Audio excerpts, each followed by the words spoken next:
Am I the asshole for refusing to speak to my parents after they adopted my bully? I'm a 25-year-old woman, currently pregnant with my first child. For years, I had no contact with my parents, but recently they found out about my pregnancy and reached out, wanting to be involved. I don't want anything to do with them, and I've made it clear they won't be part of my child's life. This isn't a decision I made lightly. The reason I cut them off goes back to my childhood, when my parents adopted the very person who made my life miserable for years. I'm still haunted by the past and can't forgive them for what they chose. So, am I wrong for shutting them out now, even though they want to reconnect? I'm torn, but my pain feels too deep to forget. A few weeks ago, out of nowhere, I received emails and missed calls from my parents. They found out I'm pregnant from someone back in my hometown, and suddenly they wanted to be involved in my life again. They said they were thrilled to be grandparents and hoped we could rebuild a relationship. But I haven't spoken to them in over a decade, since my teenage years, because of what happened between us. The silence wasn't by choice. It was because they chose someone else over me, someone who hurt me deeply. I ignored their first attempts to reach out. Finally, after days of no response, I sent one email telling them that they would never meet my child, and I didn't want any contact. I haven't heard back since then. It's strange how they act like nothing happened, but for me, the past is still very real and painful. When I was about 6 years old, my sister Sam came home from school with a new best friend named Luna. On the outside, Luna was sweet and charming. Everyone loved her. She was popular, funny, and seemed like the perfect addition to our family. But the moment I was alone with her, Luna's true colors showed. She began calling me names and saying cruel things when she thought no one was listening. It started as small jokes, but quickly grew into something worse. She would mock me in front of my sister, pushing me and laughing when I cried. I felt scared and alone. At school, Luna kept up her friendly act, and no one suspected she was bullying me. At home, she isolated me, making me feel like I didn't belong anywhere. Not in my family, not at school, nowhere. I tried telling my parents, but they brushed it off. They said Luna had a difficult home life and that I needed to be patient and understanding. They made it clear Luna was important to Sam and that we had to accept her, even if she was mean sometimes. I remember feeling betrayed, like my feelings didn't matter. That's when everything started to fall apart for me. The girl who was supposed to protect me instead protected my bully. As the years went by, Luna's behavior grew worse and worse. It wasn't just name-calling anymore. She started physically intimidating me. She'd shove me in the hallway, trip me in front of friends, and push me out of games during recess. At home, she made it impossible to feel safe.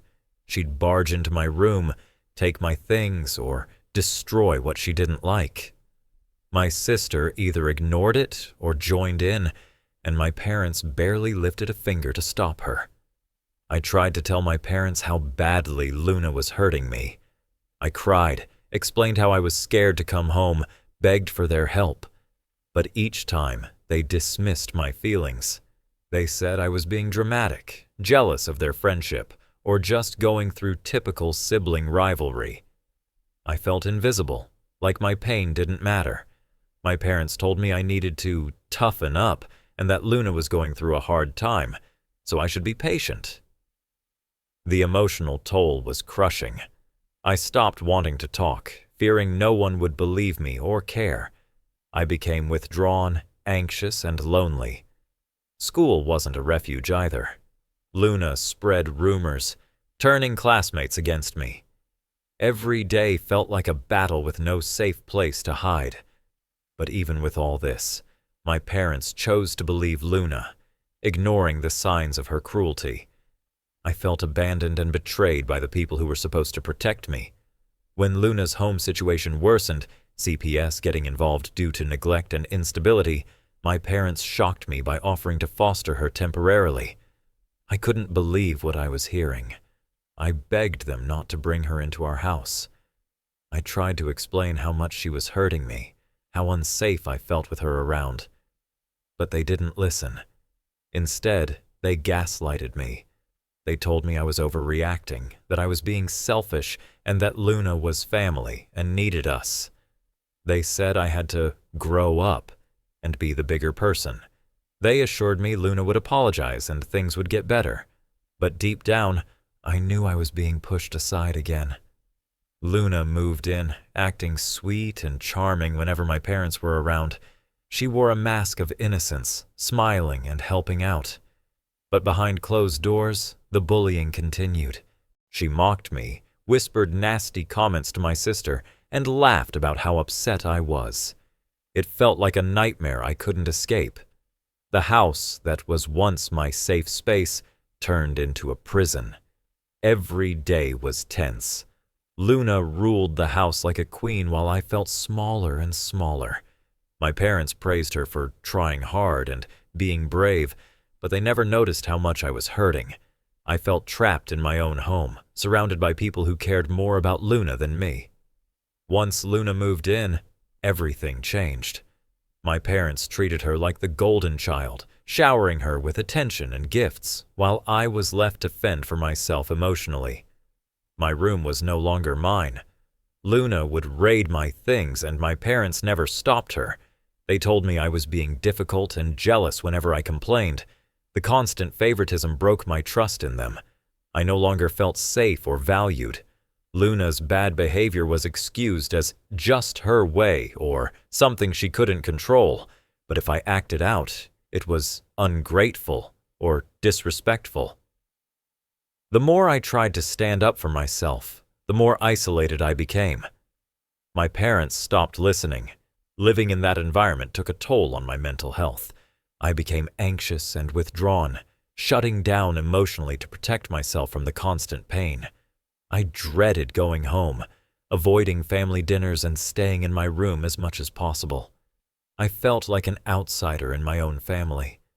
The war zone inside the house left me broken and confused. How could my parents choose someone who hurt me over their own child? I felt invisible, unheard, and completely alone. And the worst part was knowing this was supposed to be my home. The final straw came one night when Luna crossed a line no one in my family seemed to care about. She destroyed a cherished gift I had from my late grandmother, something I had kept safe for years. I confronted my parents, hoping they'd finally see the damage Luna was causing. Instead, they sided with her, accusing me of being spiteful and ungrateful. That moment shattered whatever hope I had left. I realized there was no escape from this toxic environment while I stayed under their roof. I turned to my aunt, my last safe relative who had always supported me quietly. She offered me a place to stay and encouraged me to find my own path. With a heavy heart but determined mind, I packed what little I could and left home for good. Walking out felt terrifying but also liberating. For the first time in years, I wasn't trapped. I finally experienced a taste of peace and safety. The constant fear, the silent tears, the endless battles, they all began to fade. That night marked the beginning of my healing journey. Though the wounds were deep, I knew I deserved better. Leaving didn't solve everything, but it gave me hope that maybe someday I could find happiness away from the pain. In the years that followed, I slowly rebuilt my life. I threw myself into school and found comfort in therapy, where I could finally express the pain I'd buried for so long. I worked part-time jobs to support myself and began forming healthy relationships outside my family. During this time, my parents never reached out once. The silence was painful, but it also confirmed that they weren't willing or able to acknowledge what had happened. The absence of contact gave me space to heal without their judgment or gaslighting. Looking back, I see how deeply their choices affected me, emotionally, mentally, and even physically. I struggled with trust and self-worth, but I learned to stand on my own 2 feet. It wasn't easy, and some days still hurt, but I became stronger with each step away from the past. Cutting ties was necessary for my survival. Though it meant losing part of my family, it was the only way to protect myself and create a future where I could finally be free. Recently, out of the blue, my parents reached out. It was after a milestone event, my graduation. They sent a message congratulating me and asking to reconnect, acting like nothing had ever happened. They claimed Luna was no longer in the picture and that they wanted to rebuild the family bond. Their words felt hollow. I could sense the guilt beneath their surface politeness, and they tried to pull me back with talk of family and forgiveness. They made it sound like I was the one causing the rift. That family meant sticking together no matter what.